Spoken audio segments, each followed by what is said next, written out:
फिर ऐसा सुनने को मिलता है कि बच्चे को रोज़गार नहीं मिलता। भाई क्या रोज़गार दें इनको? ये 9th क्लास की लिस्ट है।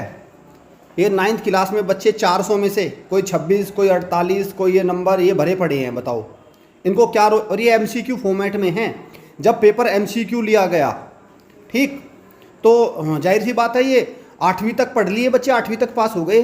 अरे ये 400 में से 100 नंबर नहीं ला पाए नेशनल टेस्टिंग एजेंसी के इस पेपर में। और मैं यकीन के साथ कह सकता हूँ जिस भी स्कूल में पढ़ रहे होंगे ये टॉप 5 में होंगे। यही तो वो कारण है। जब वो 12वीं करने के बाद एकदम पटाखा फुस हो जाता है ना, कहते हैं कुछ मिला ही नहीं, बच्चा कुछ कोई पेपर ही नहीं निकाल पा रहा, जिस भी पेपर में बैठता उसी में फ्लॉप।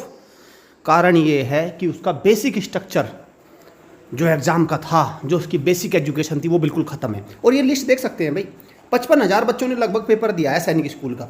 आप ये देखिए इस लिस्ट में भरे पड़े हैं कितने बच्चे ऐसे हैं, लगभग 5,000 तो बच्चे ऐसे हैं जो 100 का आंकड़ा भी नहीं छू पाए।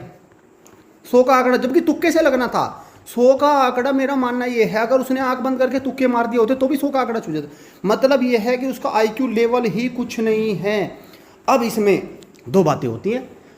अब इसमें देखो सबसे बड़ी जो मैं कहूँगा जो कामचोरीपन जो करता है उसमें पेरेंट करता है। सबसे पहले तो इस स्कोर कार्ड को बता देगा ये तो बेकार है, सबसे पहले इसे बता देगा बेकार है। ये कहेगा नहीं नहीं नहीं नहीं ये सही नहीं है, वो बच्चा एग्जाम में पसीने छूट गए थे। अरे जब इस एग्जाम में पसीने छूट गए थे तो बाकी के में भी छूट जाएंगे, आने वाले जितने भी एग्जाम है। चिंता क्यों कर रहे हो? फिर इसमें कोई टेंशन वाली बात नहीं है। इसको एक्सेप्ट नहीं करेगा और इस पर काम भी नहीं करेगा। जब इसको, भाई ऑब्वियस ही बात है, जब इसको एक्सेप्ट ही नहीं करेगा, जब इसको स्वीकार ही नहीं करेगा तो काम क्यों करेगा?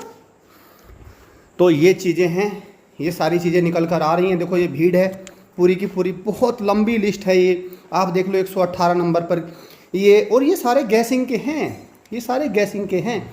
तो आप ये तय कर लीजिए अभिभावक, आपके बच्चे का लेवल यहाँ से स्पष्ट हो जाता है। आप उस स्कूल के फर्जी सर्टिफिकेट पे मत जाइए जो आपको मिल रहे हैं लगातार। मैं तो बार बार कहता हूँ उन ट्रॉफी का कोई मतलब नहीं है, वो तो 100-200 रुपये की मार्केट से ला के ले आओ। और मैं तो ये कहता हूँ एक दुकान क्यों नहीं खोल लेते आप ट्रॉफी की? भाई एक दुकान खोलिए और रोज़ उस दुकान में से एक ट्रॉफी अपने बच्चे को सेल कर दीजिए। बस आपकी दुकान भी चलती रहेगी और बच्चे को ट्रॉफी भी मिलती रहेगी। बस आपको देखना होगा, सच्चाई को स्वीकार करना होगा और कमज़ोर बच्चे के साथ मेहनत करनी होगी और उस पर लगातार दिन रात काम करना होगा, तब जाके वो पढ़ाई के क्षेत्र में निकलेगा। Thank you students, thank you.